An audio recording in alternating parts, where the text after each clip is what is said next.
We're here to talk about you and what you're doing at Klue. So, Klue's focus on using AI to drive competitive insights is really cutting edge.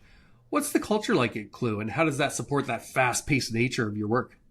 Yeah, love that question. So I've been at Clue as the VP of People for the last three and a bit months. I'm pretty new, pretty new. But the thing that struck me as I was talking to them about the role and really quickly when I joined was this is a culture that is all about taking action. It's a culture that is all about taking risks, about experimentation. It's very, we're just over 200 people, but it feels more like a startup when you think about that mentality around, just take a risk. Don't feel blocked by some kind of, corporate like way of doing things. Take a risk, do an experiment, reach up to someone, ask a question. And I think that the biggest, I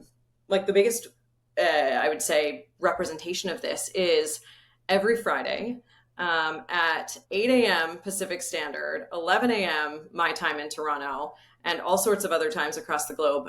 We have this thing called Show Don't Tell.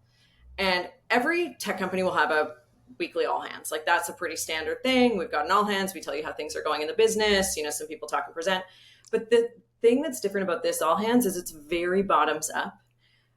Anyone can add themselves to the agenda. And the whole idea is show us what you're working on and what the impact is, what the value it's driving.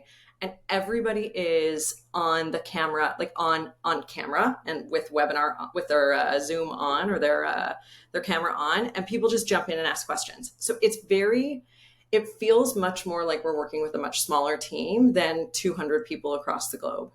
And so, yeah, that's a big favorite of mine every week.